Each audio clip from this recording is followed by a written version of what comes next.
What's up, Mushroom fam? It's Gary with Fresh from the Farm Fungi.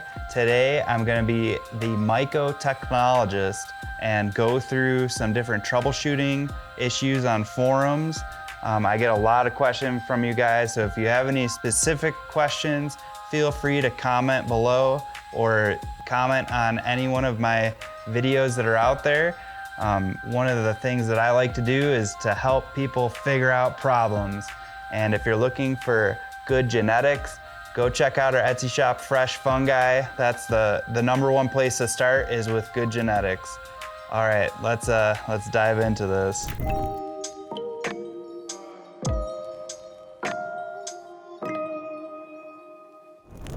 Okay, so the question is, I'm a new grower here and respect some of the knowledge in this group. So I'm looking at mushroom growing on Facebook. I was curious on the FAE. I have it running every 4 hours for 13 seconds and my humidifier going every 3 hours for a half hour. So the lights are 12 on, 12 off. Are things looking okay? It's hard to get straight answers and the trays look okay. Okay, so the first thing I will say about this setup is that it's based on timing. So my recommendation and strategy for growing mushrooms is to base the environment on CO2. So mushrooms will exhale CO2 and intake oxygen just like mammals and people. So to have the environment just set on timers is going to potentially lead to buildup in CO2. So I would say that if you want to automate something, at least get a CO2 meter so you can keep those ppms below 1,000. That being said, I'm looking at this grow chamber right now. It looks like a classic Martha setup. It's got 2 trays and about a 4-inch exhaust. So running that exhaust every 4 hours for 13 seconds should be plenty of fresh air. The thing that's gonna happen if the exhaust is too powerful, it's gonna cause that the humidity to drop rapidly. So as long as that humidity stays around 85% down to 65% in that 13 seconds of exhaust, it should be okay. So humidity is going to be much more important in a setup like this. And then as far as the lighting, the 12 on, 12 off, I'm looking at the setup here and it's right next to a window. So the ambient light is also going to be affecting the pins. So I would say 12 on, 12 off is good.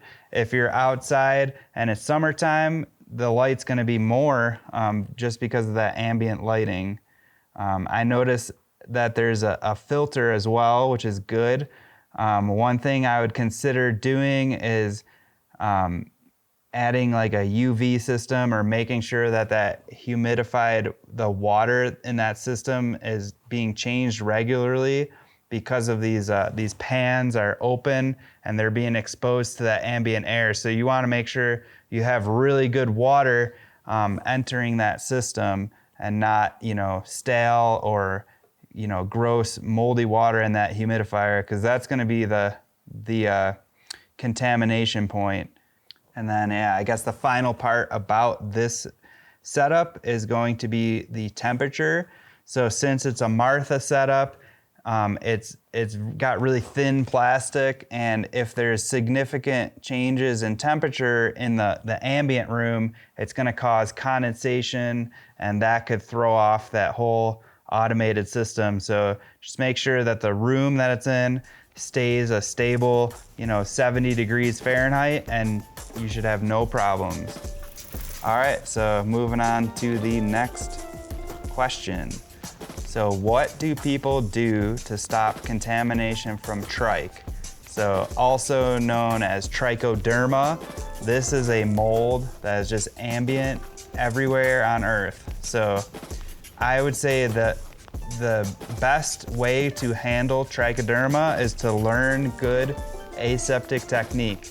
So before you invest in any fancy flow hoods or any state-of-the-art lab, you're gonna wanna practice the basics, which is good aseptic technique. So that's using, proper sterilization, only using clean tools. So that's the first order of protection against any contamination.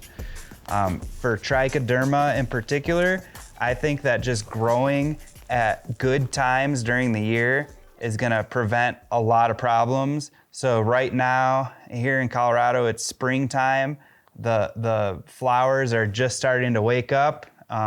So that means that trichoderma is right around the corner. So if you're a new grower, maybe hold off until winter. That way, just the natural spore loads in the air are gonna be low. So I would say the best time to practice growing without, worrying about contamination is gonna be the dead of winter. So that way everything's frozen, there's gonna be less contaminants in the air. After that, the environment that you grow in is also going to be a significant factor. So if you can work inside of a clean bathroom, or if you have a lab or a grow tent, you can even convert a grow tent into a lab. That's going to be another line of defense. So this is a very general question that everyone comes across early on, but I would say sterilizing your grain spawn is like going to be the next factor. So having really clean grain is going to help out in the bulk substrate run. And then if you can use high quality bulk substrate that has been properly sterilized and in front of a flow hood, that's what I do, and I get very little contamination that way. So start off by just getting the basics down for aseptic technique, then work on your grow environment, and then work on your process. And that way you should be able to defeat any contamination. I've got another question here that is pertaining to 2 tents. It's by Tyler. I'm having some problems keeping my humidity in my tents, and I'm gonna be honest, I'm just working off trial and error. I'm having to fill up my Cloud T3 every day, so that's probably their humidifier. Yep, it looks like maybe like a 1 gallon humidifier, and that doesn't seem right. I have the inline fan bridge between 2 tents to maintain negative pressure in the fruiting tent. I believe the fan I'm using is sucking too much air from the fruiting tent, causing the humidifier to run all day. It has trouble maintaining. I thought about putting it on a schedule, 15 minutes every 60 minutes or so. Maybe that will help. Okay, so this is a very common issue when it comes to fresh air exchange and humidification. It looks like they are running an exhaust on a 4-inch inline fan. So I think that's pretty normal for the size of this tent. One thing that I would consider looking at this setup is going to be about temperature. So once again, if you're growing in a garage or a basement that's cool, that humidified air is going to condense on that tent if the air is too cool. So that causes like a negative loop, because as that tent condenses the water, it's gonna cool the air even more, and then basically you're just pumping out humidified air that's gonna stick to the edge of the tent and drain to the bottom. So that's a really common issue in winter. If it's starting to get to the warmer seasons, or this setup is not in a garage or basement, then I would consider dimming the fan, or getting a controllable fan that you can run it at a less speed. I noticed that they put some kind of a towel as a filter.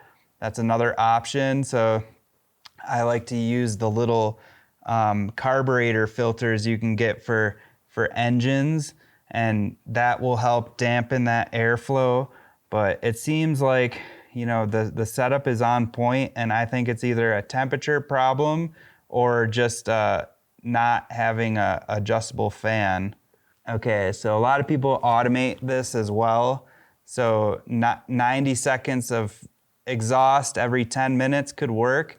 I prefer to run my exhaust continuously and then have my humidifier kick on when that humidity dips to a certain level. And that seems to be much more stable because as you fill up your grow tent with more and more blocks, the CO2 will build up. So I think having a constant exhaust of the CO2 is gonna help mitigate that problem. Thanks for watching. I hope you enjoyed those Mushroom Tek videos. If you're looking forward to more videos like these, subscribe. If you're looking for premium quality genetics, go check out our Etsy shop, Fresh Fungi. And if you have any specific questions, like I said, comment below. I'll try to get back to you as quick as I can. Until next time, much love.